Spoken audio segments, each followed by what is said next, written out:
Bismillahirrahmanirrahim. The topic is earning management and motivation of earning management.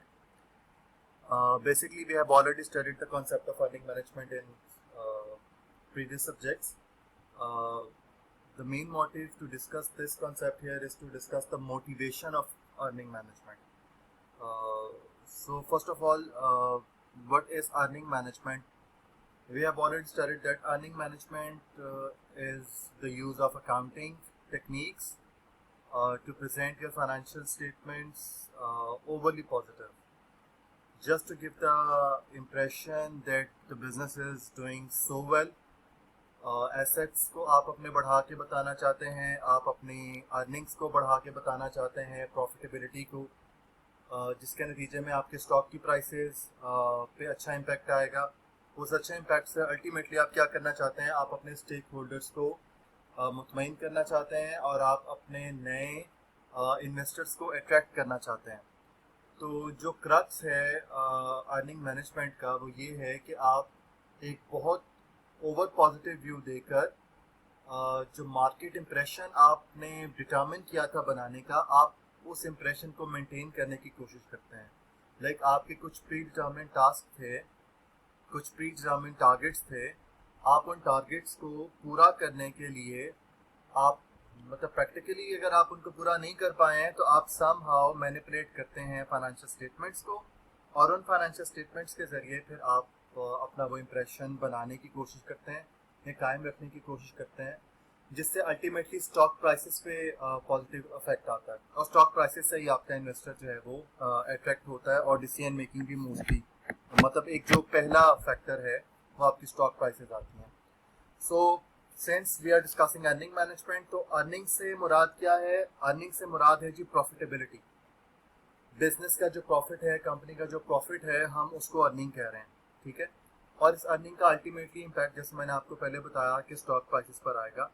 और ये concern point है investors का. Investors इस पर बहुत ज़्यादा कंसर्न है कि आपकी अर्निंग कितनी है और स्टॉक प्राइसेस पे इनका क्या इम्पैक्ट आ रहा है. डेफिनेटली आपने कभी नहीं देखा होगा, शॉर्ट टर्म के लिए तो हो सकता है कि कोई कंपनी अच्छा परफॉर्म नहीं कर रही लेकिन उसका स्टॉक प्राइसेस अच्छी हैं, लेकिन ये long run, in the long run आप इसको मेंटेन नहीं कर सकते बहुत ज़्यादा फिक्टिशियस फिगर्स के साथ या खाली अर्निंग मैनेजमेंट के साथ. तो बेसिकली ये शॉर्ट टर्म आपका इम्पैक्ट जनरेट होता है. बेसिकली हम जो ये करते हैं इसको, इस कॉन्सेप्ट को हम कहते हैं, यानी कि हम अपनी इनकम को, लाइक हम ये भी कहते हैं कि हमारे पिछले सालों में प्रॉफिटेबिलिटी बहुत अच्छी थी, अर्निंग बहुत अच्छी थी और इस साल बहुत अच्छी नहीं है. तो हम ये करना चाहते हैं कि हम इस साल भी उतनी ही अच्छी शो कर दें, चाहे उससे ज़्यादा अच्छी ना करें कि इस साल उससे भी अच्छी है, लेकिन एटलीस्ट पिछलों जैसी है. तो हम अपनी इनकम को पिछली इनकम के साथ मैच करना चाहते हैं.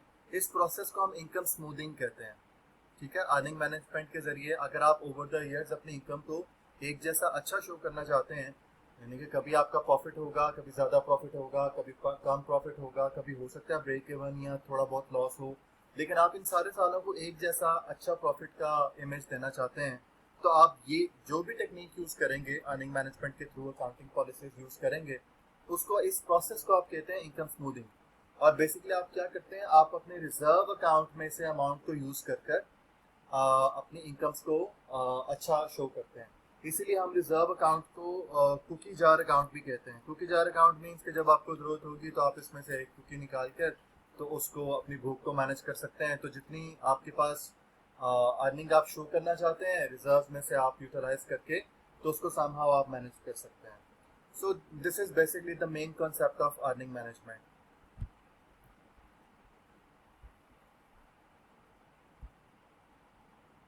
Okay, so earning management is the use of accounting techniques to produce financial reports that present an overly positive view of company's business activities and financial position. Many accounting rules and principles require company management to make judgments. Earnings management take advantage of how accounting rules are applied and create financial statements that inflate earnings, revenue और total asset. यानी कि आपका company का एक पूरा image है ना जो आपने शो करना है, तो उस पूरे इमेज के अंदर आपके एसेट्स की अमाउंट भी आती है, आपका रेवेन्यू भी आता है. तो हम ये कह रहे हैं कि अर्निंग मैनेजमेंट जब आप करते हैं ना, तो अर्निंग मैनेजमेंट आप करने का मतलब है कि आपकी एसेट फाइनेंशियल पोजीशन भी अच्छी लगेगी, आपका फाइनेंशियल परफॉर्मेंस भी अच्छी लगेगी, ओवरऑल एक पॉजिटिव एक बड़ी अच्छी सी आपकी कंपनी का इमेज बनेगा for investors, for all the stake holders. So like जैसे हम कहते हैं कि एक छोटी सी एग्जांपल में यहाँ पे इसलिए पुट कर रहा हूँ कि आप काफ़ी दफ़ा क्लास के अंदर भी पढ़ चुके हैं। जब आपने लाइफ ऑफ फाइफो का कॉन्सेप्ट पढ़ा होगा तो लाइफो के अंदर हमें मालूम है कि हम जो लास्ट में चीज़ आई है उसको पहले निकालेंगे और पहली वाली को रख लेंगे। तो पहले वाली की प्राइस कम थी और लास्ट वाली की प्राइस ज़्यादा है, यानी कि कॉस्ट जो हमने बेयर की है। तो जो लास्ट वाली चीज़ हम निकालेंगे लाइफो में, इसका मतलब है कि हमारा रेवेन्यू ज़्यादा, रेवेन्यू हमारा जो है वो ज़्यादा आएगा, राइट। और जो हमारा जो एसेट है वो एसेट हमारे कम शो होंगे, ठीक है। इसी तरीके से फाइफो की अगर आप बात करें तो फर्स्ट इन फर्स्ट आउट है। तो आपने जो पहले वाले चीज़ें खरीदी थी वो कम प्राइस की थी, आप उनको अपने पास जो है वो उनको अपने पास से निकालेंगे। और जो लास्ट में जो चीज़ें खरीदी थी, स्टॉक की प्राइस, उस स्टॉक की ओवरऑल वैल्यू ज़्यादा है, उसको आप अपने पास रखेंगे। तो इसका मतलब है कि आपके एसेट की वैल्यू आपके पास ज़्यादा आएगी, ठीक है। तो ये छोटी छोटी टेक्निक्स हैं। इसी तरीके से हमारे पास डेप्रिसिएशन भी एक टेक्निक है, उसके थ्रू भी हम ये कर सकते हैं। इसके अलावा बहुत सारी चीज़ें हैं जो अर्निंग मैनेजमेंट हम जिनके थ्रू कर सकते हैं, लेकिन ज़्यादा देर तक हम उनको नहीं कर सकते हैं। और अगर हम ओवर रूल जाते हैं, लाइक डेप्रिसिएशन के बहुत सारे रूल्स हैं कि कहाँ पे आपको डिमिनिशिंग बैलेंस पे करना है, कहाँ स्ट्रेट लाइन पे करना है, उनको अगर हम ओवरलुक करते हैं तो ये गलत प्रैक्टिस हो जाएगी। इसी तरीके से अगर हम ये करते हैं कि अपने एसेट की यूजफुल लाइफ को गलत शो करते हैं, उससे भी जो है वो चीज़ें ख़राब होंगी। कैपिटलाइजेशन अगर हम गलत करते हैं अपने एक्सपेंसेस की, तो ये भी हम रूल वायलेट करेंगे। तो वायलेशन के बगैर अगर आप करते हैं तो फिर तो ठीक है, लेकिन अगर आप ज़्यादा ओवरली ये काम करते हैं फॉर द लॉन्ग रन, तो फिर ये नेगेटिव उसमें चला जाता है। और जो आपकी सिक्योरिटी एक्सचेंज कमीशन है, इस पर आपको पेनल्टीज भी होती हैं, फाइन्स भी होते हैं, पनिशमेंट भी हो सकती है। क्योंकि अगर आप बहुत ज़्यादा ये काम करेंगे तो ये मिस रिप्रेजेंटेशन में चला जाता है, ठीक है। Okay, so companies use earnings management to smooth out fluctuations in earnings and present more consistent profits each month or year. जैसे मैंने आपसे कहा, large fluctuations in income and expenses may be a normal part of a company's operations, but the changes may alarm investors who prefer to see stability and growth. ये normal है, जब आपकी economy effect करती है, आपके industry factor affect करते हैं, आपकी इनपुट मटेरियल कहाँ से आ रहा है, कैसा है, उसकी सप्लाई चेन आपको अफेक्ट करती है। There are so many things which can affect a company's profitability, internal external both. लेकिन जब भी कोई फ्लक्चुएशंस आएंगी तो इन्वेस्टर का, स्टेक होल्डर्स का ऑब्वियसली कान खड़े होंगे। तो इसी को हम बचने के लिए अर्निंग मैनेजमेंट करते हैं। A company stock price often rises और false after an earnings announcement, depending on whether the earnings meet or fall short of expectations. Expectations means predetermined targets, जो आपने इमेज बनाया है, जो आपने क्लेम किया है कि ये होगा हमारा इस साल का प्रॉफिट। इन सारी चीज़ों पे अगर आप मीट नहीं करते हैं इनको, तो फिर आपको अर्निंग मैनेजमेंट करनी पड़ेगी to satisfy your stake holders.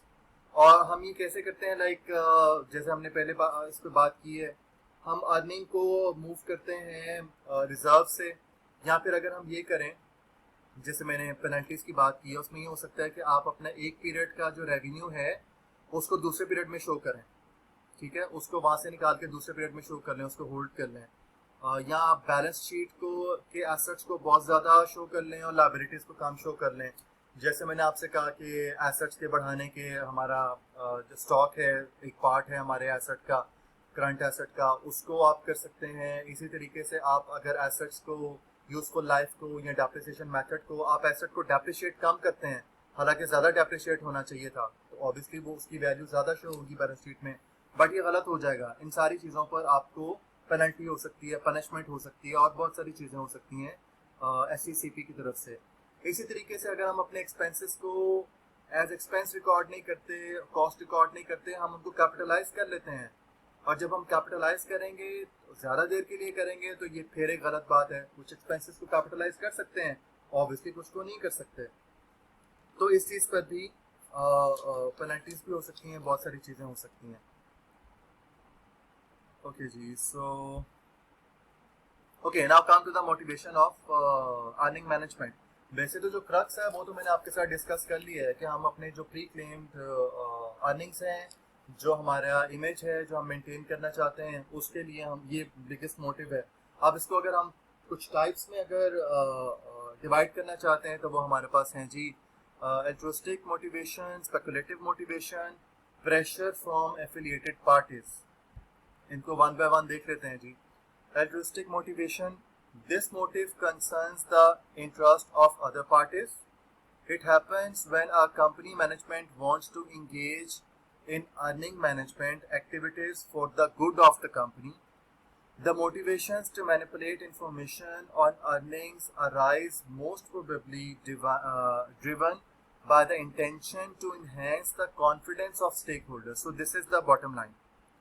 The intention to do earning management is to enhance the confidence of stakeholders, to alter income taxation, and to avoid breaching the covenant in the debt contract, right?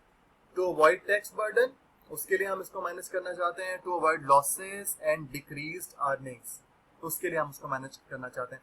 तो basically जब आपकी top management की उसमें involvement होती है earning management के अंदर, उसको हम इंटरेस्टिक मोटिवेशन कहते हैं, ठीक है। इसके बाद है जी हमारे पास speculative motivation. Speculative motivation happens when managers want to obtain their own personal benefit और to meet internal targets.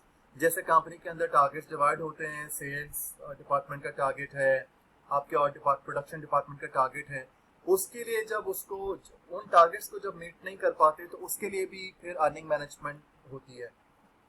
Like managers commonly use the production, contribution, manipulation to achieve this motive. Internal earning targets are the financial goals established within a company, okay, within a company. This target will drive managers to increase sales efforts, control costs, and use resources more efficiently.